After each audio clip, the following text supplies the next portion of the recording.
Notre premier témoin est Rose-France Fournillon, maire de Dardilly. Bonjour, je suis Rose-France Fournillon, maire de Dardilly, une commune qui se définit comme une ville à la campagne par un patrimoine constitué à 60% de zones agricoles et de zones vertes protégées.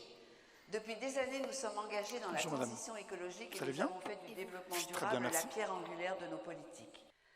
Nous nous sommes engagés dès 2006 dans l'agenda 21. Nous sommes au plus près des actions de la métropole de Lyon au service de la transition écologique. Nous pourrons développer les actions que nous avons faites à Dardilly et notamment pour la ressource en eau.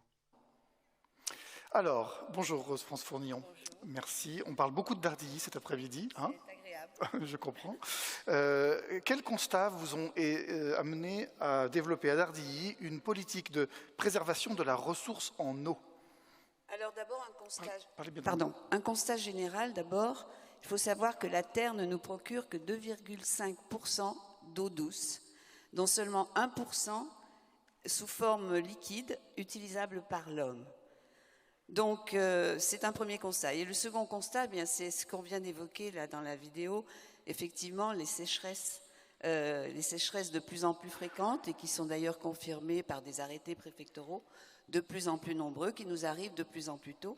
Et puis le climat que nous avons sur notre territoire, qui est un climat venté, sec, qui forcément entraîne des besoins en maintien d'arrosage, alors même que nous sommes contraints par des restrictions. Donc à Dardilly, nous avons pris un peu la décision de s'emparer de ce sujet, de l'eau douce qui est très très rare, par le choix des plantations que nous mettons sur notre commune maintenant, par les aménagements et surtout pour la réglementation de nos arrosages. Alors, quelle est la spécificité de Dardilly par rapport aux besoins en eau? Est-ce qu'elle est différente d'autres communes de la métropole? Alors d'abord, à Dardilly, on ne peut pas pomper dans la nappe phréatique, ni même dans la nappe de ruissellement des fleuves, comme le font les villes lorsqu'elles ont un fleuve qui les traverse. Par conséquent, nous nous sommes dit qu'il était quand même plus intéressant de récupérer l'eau de pluie, restituer l'eau qui tombait du ciel pour la remettre dans la terre. Et dans ces conditions, nous avons donc travaillé depuis plusieurs années à la création de cuves de rétention et de bassins de rétention sur Dardilly. Aujourd'hui, nous avons la possibilité d'un stockage de plus de 100 000 litres d'eau en permanence qui nous permettent d'arroser avec ces cuves et ces bassins de rétention et qui nous permettent aussi de l'utiliser beaucoup plus que l'eau potable qu'il y a dans les réseaux. Vous dire aussi que nous venons d'inaugurer justement un bassin enterré sur le pôle de l'aqueduc de Dardilly qui fait 60 000 litres que nous avons entièrement financé dans la commune. Et puis un bassin de rétention a été créé sur le quartier de l'Esplanade qui fait aujourd'hui l'objet d'un aménagement par la métropole d'une capacité de 20 000 litres. Et vous avez le projet d'aller encore un peu plus loin en affinant la programmation de l'arrosage. Oui, alors je voulais vous dire que nous avons aussi travaillé sur un arrosage plus précis avant même d'aborder ce sujet-là. Nous pratiquons le goutte à goutte, nous pratiquons aussi l'utilisation des poteries Oya. Je ne sais pas si ça va parler à beaucoup de monde. Les poteries Oya, c'est un système qui était assez ancien et que nous avons remis au goût du jour à Dardilly. Ce sont des poteries que nous enfilons dans la terre avec de l'eau et qui sont très poreuses et qui diffusent de l'eau en petite quantité, donc c'est assez intéressant.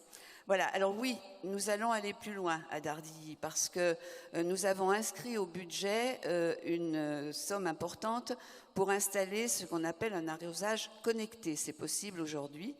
Donc cet arrosage connecté, ça va consister à installer 23 sondes tensiométriques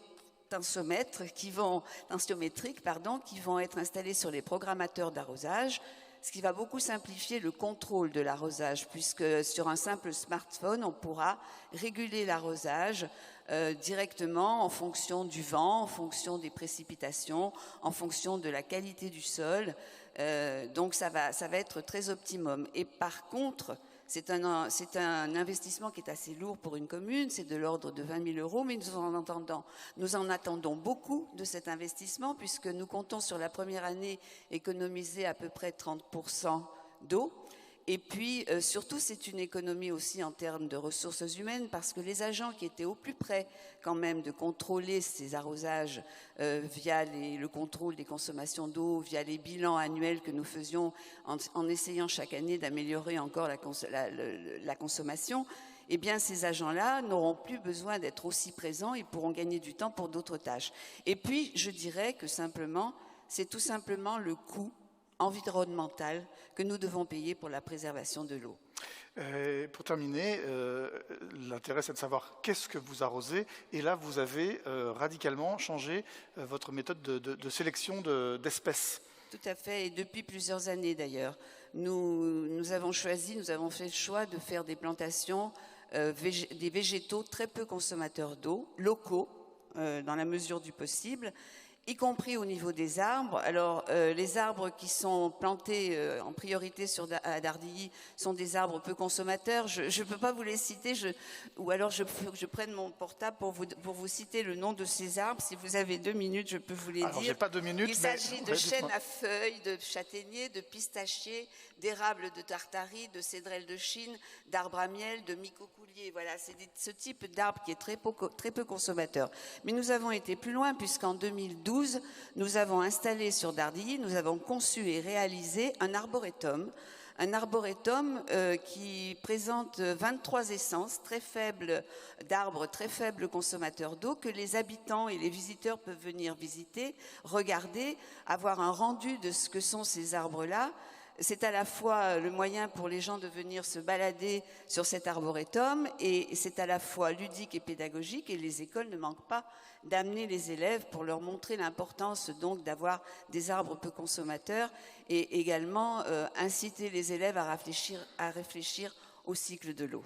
Et bien sûr, les habitants, comme ça, peuvent avoir des idées d'essences à mettre dans leur jardin. Tout à fait. Merci, Madame Fournillon. Je dois vous... Dites-moi. Je voudrais simplement vous dire que dans la politique que nous menons en faveur justement de la préservation en eau, nous insistons toujours sur la nécessaire éducation que nous devons faire. Je veux citer par exemple les entreprises, lorsqu'elles installent un bâtiment.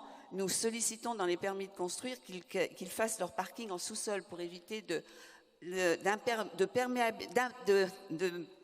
pour prévoir la perméabilisation des sols qui entourent le bâtiment. Et ça, c'est un problème important, la désimperméabilisation des sols, et notamment dans la cour d'école que nous sommes en train de rénover à Dardilly.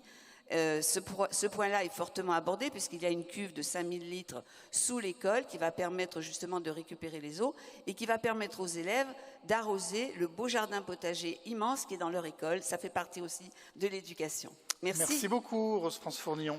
Merci.